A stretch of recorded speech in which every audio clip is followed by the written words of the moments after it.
I don't even know. You're Tajuan Mack? Yes, ma'am. Mr. Mack, we've had issues with you and your drug patch now. I can't even tell you how many times, countless number of times. You were here not that long ago. Hold on. Let her finish. You were here. I told you last time you were here that I didn't care what it took for you to have a testable patch on when you went back to have it tested. I got an email from Johnny's Auto dated last Thursday, the 25th, where it says you came in without a testable patch on. You claim it fell off. They put a new one on you and they will update us. So you went in without a testable patch last week. Is that right? No, ma'am. I'm not even with Johnny's no more. I get my patch from Al Reed. They test you, Al Reed tested you? Yeah. So you didn't go to Johnny's. Oh, When did you go to Al Reed? Call Al Reed and call Johnny's too. Why would they send us an email that says, do you have a patch on right now? When did you get it? Thursday? Friday? Okay, from where? Al Reed. From his office? Yes, ma'am. Or he might, because Al probably uses Johnny's. Did you have a patch on when you went to see Al Reed last week? Answer this. Answer yes or no. Yes, ma'am. Are you, tell me the truth, because we're going to get to the bottom of it right now. You had a testable patch on last week. Yes, ma'am. Well, you had a patch on. I don't know if it's testable or not. He's I gave it to him to test, so yeah. Did they take it off your arm, Yes, ma'am. or you handed it to them? No, they said that, like, I feel it and she gets the little tweezers and she take it right. That happened last Thursday. Yes, ma'am.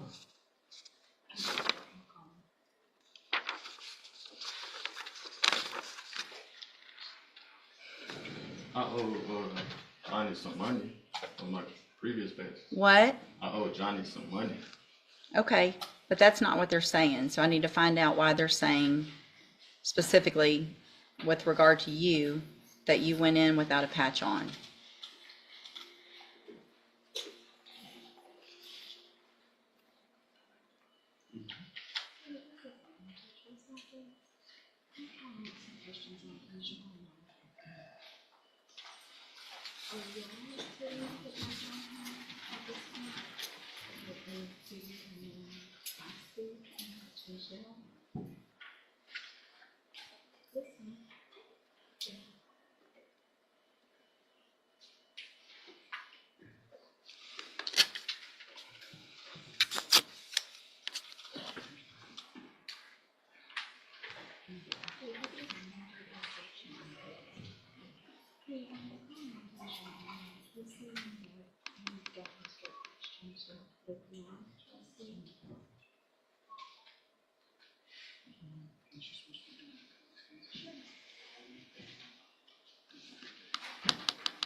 Did you check with probation?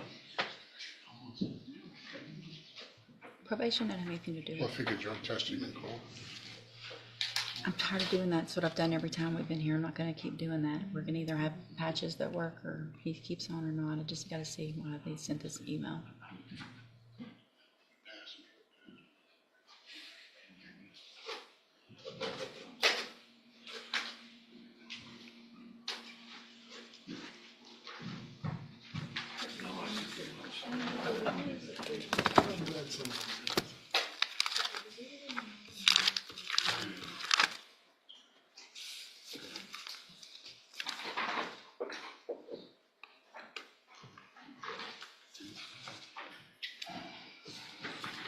All right, we got to get our jury seated. So here's what I'm going to do. I'm going to let Anna work on figuring this out with talking to Johnny's and Al Reed. I'm going to have you guys back here. Plan on being back this coming Monday. I'm going to reset it to Monday. If it gets worked out and I don't need y'all here, we'll send you a new reset for a different day. But plan on being back in 1 week, and that way, if something happens, we'll figure it out. But we're going to talk to Johnny's. We're going to talk to Al Reed. I could just wait. I mean, wait. I got to get a jury seated. All right. We're already at 2 o'clock and I've had a jury waiting for an hour, so. What'd you, The bondsman said they've been putting it on him since August 25th. I have Okay. talked to Johnny. call Johnny's. Date on that. That's all right. All right, y'all can go. We'll send you a reset. It was last week. I said 9. This courtroom hearing starts with something that immediately raises suspicion. A defendant is supposed to be wearing a drug monitoring patch, a device courts use to ensure someone stays substance-free while their case is pending. Good morning, you're Benita Graham? Yes, ma'am. And Ms. Graham, did you get a lawyer hired? No, ma'am.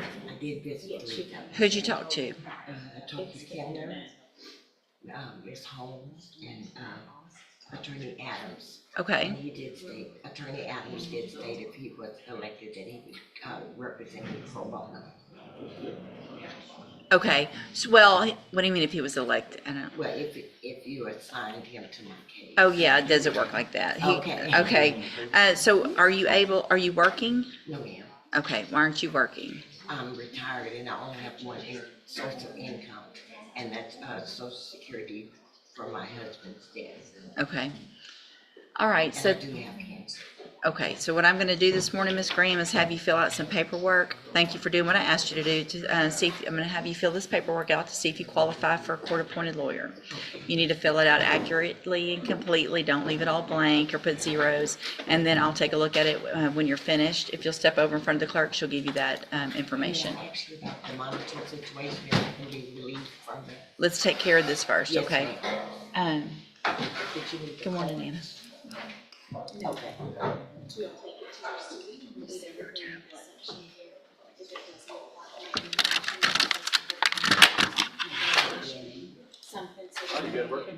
Joan Kraus.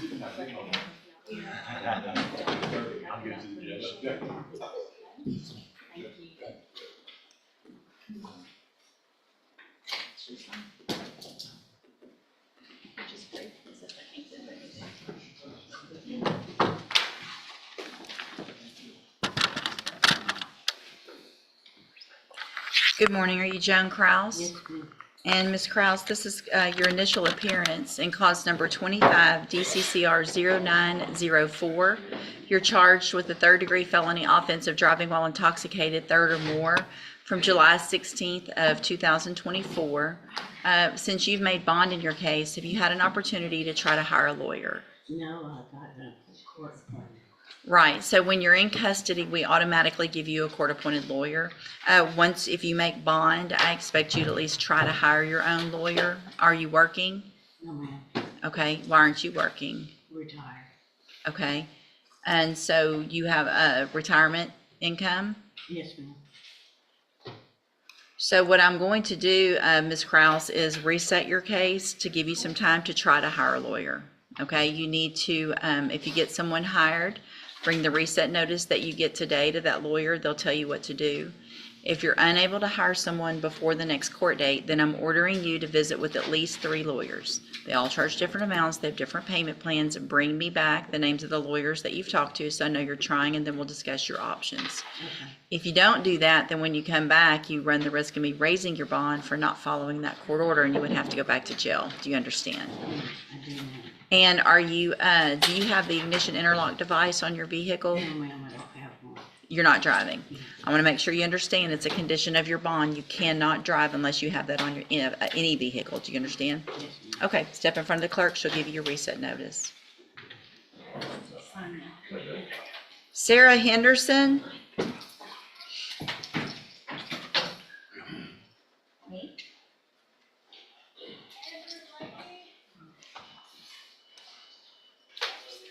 Good morning. You're Sarah Henderson? Good morning, yes, ma'am. And Ms. Henderson, did you get someone hired? No, ma'am. I got 3 people, but my income might change. So I'm trying to see if I can maybe qualify to. Who'd you talk to?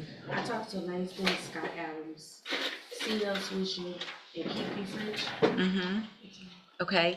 And what do you mean, your income has changed? Well, I switched jobs and I'm making a little less. But at first I was making too much to get one the last time I was here. Mm-hmm. But I'm trying to see if maybe I'll qualify to get a court-appointed lawyer now.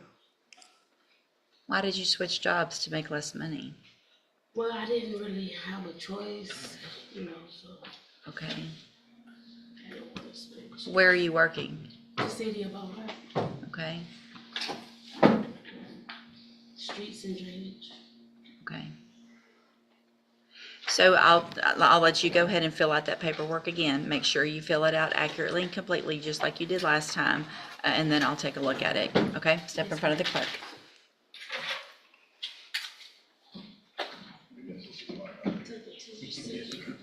Janisha Jackson, Doesn't apply, the application, don't just leave it blank. And what the rate of don't come back without permission and go.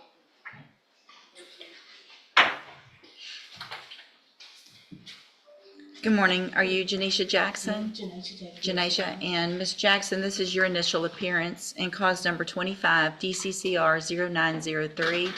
You're charged with the second-degree felony offense of abandoning or endangering a child, and that's from May 26th of 2025. Since you've made bond in your case, have you had an opportunity to try to hire a lawyer? No, ma'am, not yet. Okay, so what I'm going to do, since you've made bond, is I'm going to give you about a 30-day reset to give you some time to try to hire a lawyer. Okay. If you get someone hired before the next court date, bring the reset notice that you get today to that lawyer. They'll tell you what to do. Yes, ma'am. If you're unable to hire someone before the next court date, then I'm ordering you to visit with at least 3 lawyers. They all charge different amounts. They have different payment plans. Bring me back the names of the lawyers that you've talked to, so I know you're trying, and we'll discuss your options. If you don't do that, then when you come back, you run the risk of me raising your bond for not following that court order, and you would go back to jail. Yes, Do you understand? Yes. All right, step in front of the clerk. She'll give you your reset notice. Presley Viltz.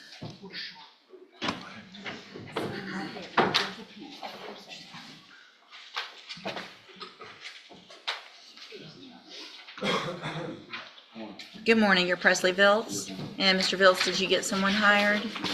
Who'd you talk to? Scott, King, Speak up, please. Scott, and I can't hear a word you're saying. Kimberly, James. James who? Okay. So where are you on being able to get one of them hired? I just started picking back up in work. Okay, where do you work? Say? Court. Okay, so what I'm gonna do, thank you for visiting with those attorneys. I'm gonna give you one more reset, see if you can get some funds together to hire one of them or anyone else. If you get them hired, bring that reset notice. If it's not gonna work out with one of them, talk to 3 others, bring me those names, and we'll discuss your options if you're still unable to hire someone, okay? So make sure you talk to 3 others if you don't get somebody hired. All right, step in front of the clerk. Crystal Latulas.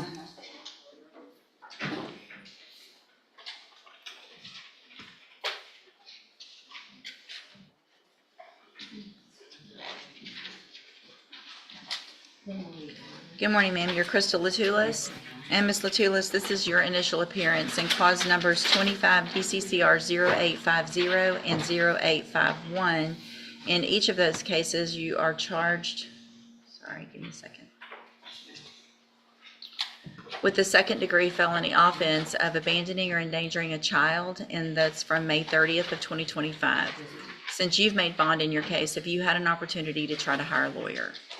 This is the thing that is, I'm gonna be honest with you. My child, when I got out, I had no stipulation. Speak up, please. When I got out, I had no stipulation, right? So the week that I got out, I got a call that she said that the child had to be removed from the home. I'm a parent at the end of the day. I have a nursing license interfering with this charge that I have now.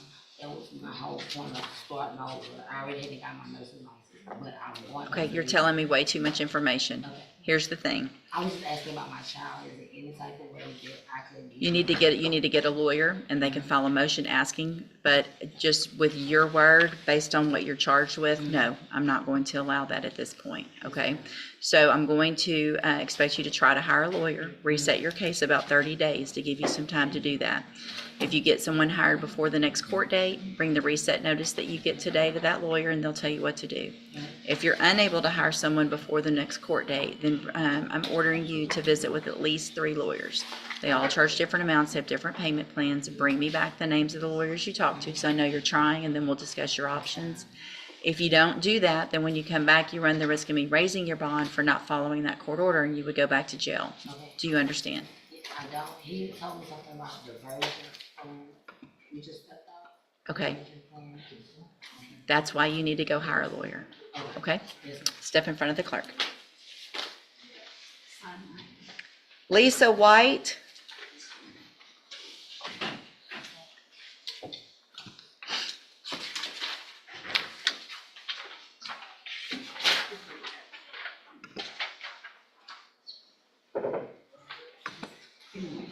Good morning. Are you Lisa White? And Ms. White, this is your initial appearance in cause number 25 DCCR 0923. You're charged with a second-degree felony offense of aggravated assault with a deadly weapon, and that's from May 24th of 2025. Since you've made bond in your case, have you had an opportunity to try to hire a lawyer? Yes, ma'am. I talked with Mr. Alvin Samuels, Uh-huh. and he suggested price, and that's really what went. Okay, perfect. So what I'm going to do, Ms. White, is reset your case about 30 days to give you some time to try to either get Mr. Samuel hired or anyone else. If you do get him or someone else hired before the next court date, just bring that reset notice to them. They'll tell you what to do. If you're unable to hire someone and if it's not going to work out with him, then I'm ordering you to visit with at least 3 other attorneys and bring me those names so I know you're trying, okay? All right, step in front of the clerk. She'll give you your reset notice. Yeah.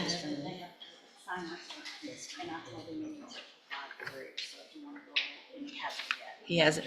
If you'll call the name Christian Ainsworth, please. Christian Ainsworth.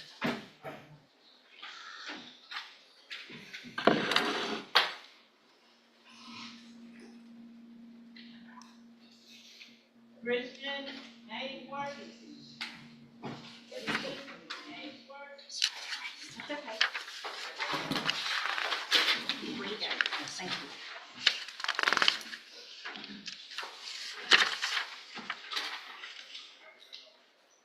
No response, Your Honor? All right, I'm going to forfeit his bond for non-appearance. He did call and say he had COVID. If he provides documentation of that, I will recall that bond forfeiture. Donnell Coleman.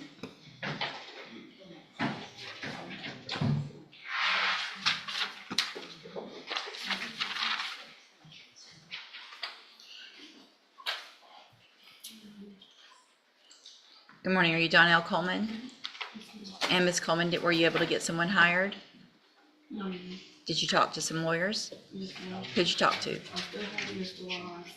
I'm sorry? Mr. Ross. Uh-huh. Mr. Ross. Yeah? Yes, ma'am. What about him? He gave me a deal, like he tried me a deal because based off of my income, he seems to have changed Uh-huh. because my case is still on my leg. Okay. Did you talk to some other attorneys or you were planning on trying to hire him? So what I'm gonna do, Ms. Coleman, is have you fill out some paperwork this morning to see if you qualify for a court-appointed lawyer. You need to fill it out accurately and completely. Don't leave it all blank or write zeros. Put any income you have, any bills you have, and then I'll take a look at it. Step in front of the clerk, she'll give you that information. Jeremiah Paia?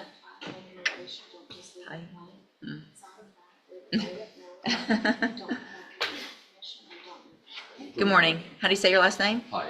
Paye. I feel like we've done that before. Mr. Paye, sorry. Did you get someone hired? No, man, I'm still in contact with Mr. Jeff Casey, Uh-huh. and I still want to get him hired, so I got a second job in order to do that. You asked me to bring a check stub. Okay. And where's he from? I'm not 100% sure, but he's with Jeremy and Jones, that law firm. Okay. This is my check stub from FedEx, and I started my new job this week. Okay. You get paid every week or every 2 weeks? Every week. Okay. But the hours vary from about 20 to 30. And where's your new job? It's in the mall in Port Arthur. Okay. Pivot. Okay. So I'll give you a little more time. I mean, you're trying and that's great, or I can have you fill out some paperwork to see if you qualify. You want to try that today? Okay. Step in front of the clerk and she'll give you that paperwork. Make sure you fill it out accurately and completely, okay? Kayla Provost?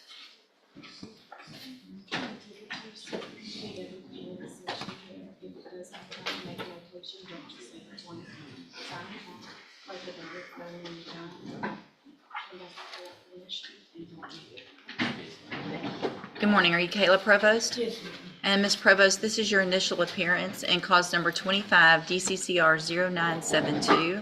You're charged with the third-degree felony offense of At this point, the tension in the courtroom is clear. The judge isn't accusing anyone yet, but she's making it obvious that something doesn't add up. Emails from the testing facility say one thing. The defendant's explanation says another. And when a judge senses that kind of contradiction, the next step is usually simple. arrest or detention with the use of a vehicle from June 20th of 2025. And since you've made bond in your case, have you had an opportunity to try to hire a lawyer? Okay, so what I'm going to do, Ms. Provost, is reset your case about 30 days to give you some time to try to hire someone. If you get someone hired before that next court date, just bring the reset notice that you get today to that lawyer and they'll tell you what to do. If you're unable to hire someone before the next court date, I'm ordering you to visit with at least 3 lawyers.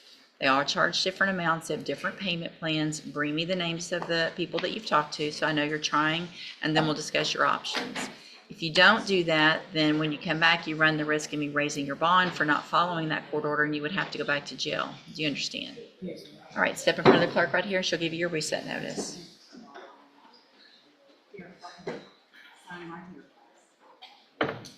Patricia Benton.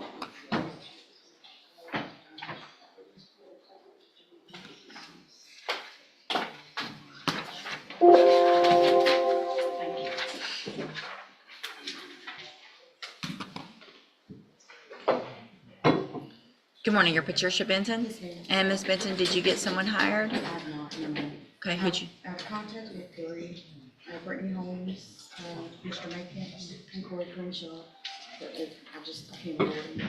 and you're working? Yes, ma'am. Okay, and are you working full-time? Yes, ma'am. Okay. So what I'll do this morning, I'm not sure if you'll qualify, but I'll have you fill out some paperwork to see if you qualify for a court-appointed lawyer. You need to fill it out accurately and completely because you're going to swear under oath that it's all true and correct. And then I'll take a look at it. Step in front of the clerk, she'll give you that paperwork.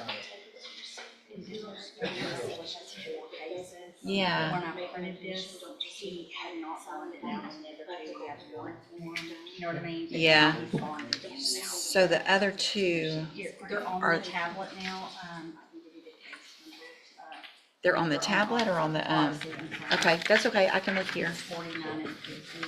So the other two that are on this, I've already given them, it's a designation. These, the other two are initials. Daryl Spencer, And it's the 1149. 1150. Thank you.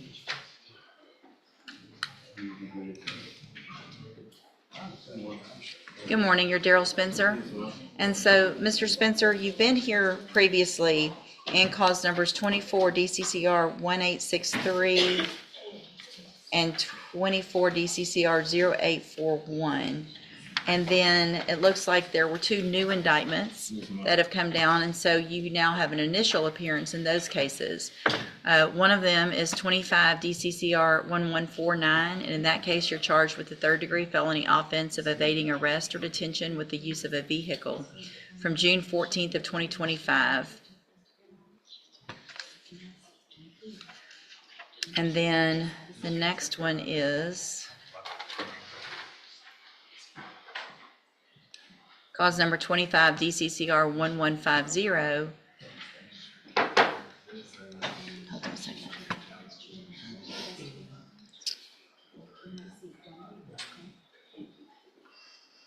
And in that case, you're charged with the third-degree felony offense of unlawful possession of a firearm by a felon from June 15th of 2025. And so since you've made bond in these cases, have you had an opportunity to try to hire a lawyer? Yes, ma'am, I had Raquel West, he told me he was supposed to be with me today, I texted him last night. He told me Okay. he was gonna send a letter to the representative, but I paid him when I came here that Monday. Uh-huh. I came and talked to you. Have a seat in the courtroom. Don't leave until we talk to him, okay? Yes, ma'am. All right, go, you can have a seat. What started as a routine court appearance quickly turned into a question of compliance and credibility. A drug monitoring patch, something designed to ensure accountability, suddenly became the center of the case. The judge didn't rush to judgment. Instead, she ordered verification from both testing providers before making a final decision.